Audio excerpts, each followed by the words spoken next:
I would like to start this video off by saying that I genuinely believe that Nicolena was robbed. Hi guys, welcome back to my channel. If you don't know me, my name is Jeanelle, and I know there's a lot of new viewers on here if you came back because of my decisions video. So hi, welcome. Feel free to press subscribe. You're not obligated, but it would mean a lot to me. It would help my channel out a lot. But I just want to talk about my stats today. Guys, this is weird. I haven't filmed a sit-down video in so long. But I want to talk about my stats because I feel like I feel like my stats are more on the realistic and average side because not everyone can start a nonprofit. But those people, they worked really hard. So all of you getting into the 23 colleges, you guys on YouTube, good job. Kudos to you. But not all of us can do that, and not all of us have the resources for that. So that's why I want to share my stats with you, because I'm going to show you that you don't have to have a 4.89 to go to college.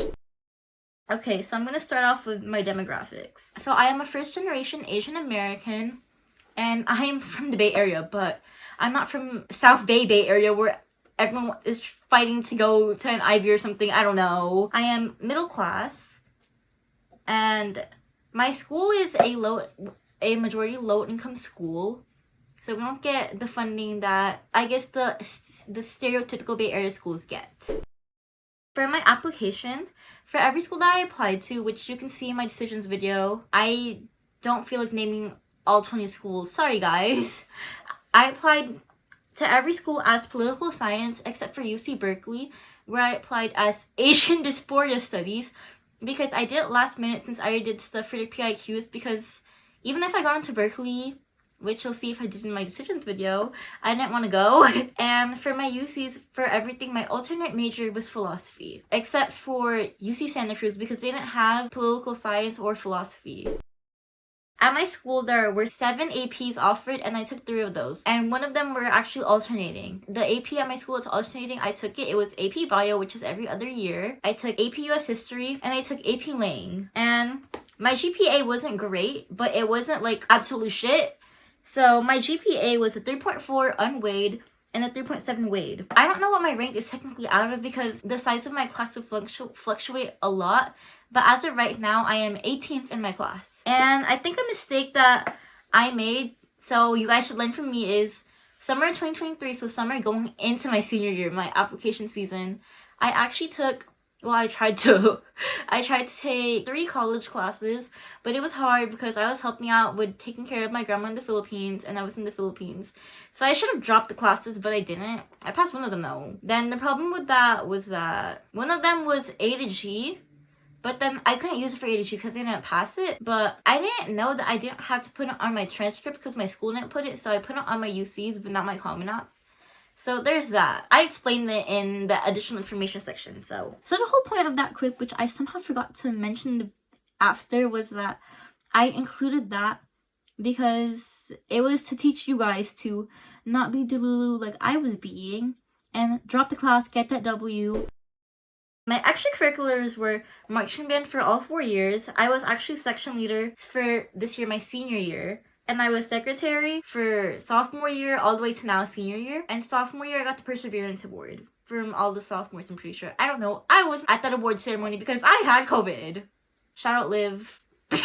You guys, there's a whole video about that. I did drumline as well, where I was co-section leader during my junior year. And I was, again, secretary. Then I am currently the treasurer and secretary of Garden Club. I did put volunteering on there. It was just like all the band stuff that I did basically. Then I put my YouTube channel, you guys.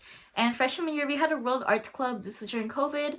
And I was in that, where I was one of the bloggers. Freshman year, I had a podcast with my friend Jocelyn. Shout out Proficiently Chaotic, RIP.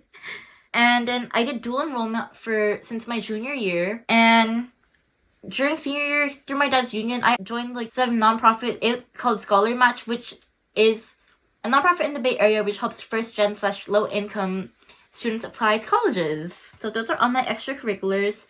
To be honest, there's a chance that I'm missing some because I didn't really like go look at my stuff again because I honestly just didn't feel like it. But I'm 99% sure it's everything. Those are basically all my stats. But then I just want to include a couple of stuff that in my opinion, I genuinely think affected this admission cycle. And I just want to put some things out there because class of 25, high school juniors, I know some of you from my school are actually watching this. My cousin as well. Hi, mystery girl. Hi, all of the other juniors. So I just want to kind of like ease your minds and just like kind of encourage you guys because I know I don't really talk to you guys. If you're watching this, I just wanted to like put this out there, you know? So things that I feel like affected my application process cycle was that apparently I found this out through this cycle. There was a 2006 baby boom, so who would have known that I just happened to be born during the year where there's more people born than usual, and it would affect me applying to colleges in 18 years. And then our freshman year was COVID, so there is definitely some grade inflation from that. And I also think it technically turned our sophomore year into our freshman year because we were getting used to being on campus, getting used to our classes without like watered down course rigor and all that. And our class, like, we didn't even have to worry about the SATs at all because the past class during their freshman year, maybe they were thinking the SAT, maybe they were in some SAT prep, but then COVID hit, they didn't get to finish their freshman year, then we just never had to think of it at all. So that definitely had something to do with applications because of the lack of requiring the SAT, which I agree with though, because we didn't have to take the SAT, there's definitely more people applying to colleges. And I feel like this too with low income schools is that we're not as prepared as people that like have been training for when SAT was a thing. We're training for the SAT since like middle school. I know it's not my school's fault. At my school, all the teachers are wonderful. They genuinely care about all the students and genuinely want us to succeed. They're genuinely there like to help us one-on-one if we need it. They want to see us thrive and all that. But then the thing that sucks is with just the school system, it's not like, again, to reiterate, it's not my school's fault. It's 100% the school system's fault. And there's not much we can do about it now, but poli-sci major over here. Possibly wanting to go into education over here. Yeah, but in my opinion, I think that there's so much that we need to improve within the school system. So things are a little bit more fair. It just sucks because we're put at a disadvantage. So conclusion to this is that I'm reading this verbatim from my iPad. Apply. No matter what your stats are, if you can afford it, apply. In my eyes, if you can afford it, because college apps are expensive. Like basically $80 a school is insane, but if it's within your budget and you want to apply, even if you don't have the stats for these schools, I think you should apply because who knows, maybe the day that they reach your application, whoever's reading it, maybe they're in a good mood. Maybe you're the random name they picked from a hat, however they're drawing applications. I say apply if you can afford it. And at least you know, instead of wondering down the line, oh, what if this is how my life was? What if this happened? Because at least you'll be clear on that. You won't have to wonder. And this is going to be cliche, but guys, we're going to I'm gonna cry. Okay, but guys, we're going to end up where we're supposed to end up. So if you got rejected from your dream school like I did, like you saw me like anxious to open that UCLA decision but then it said reject the next clip, whatever school was the next clip.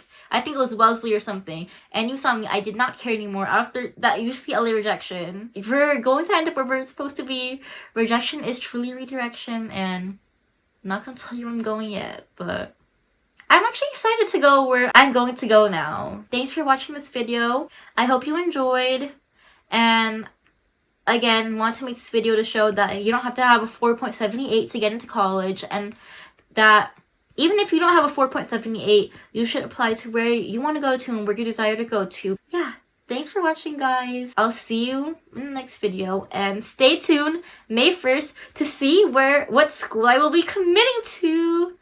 So, thanks for watching. Bye!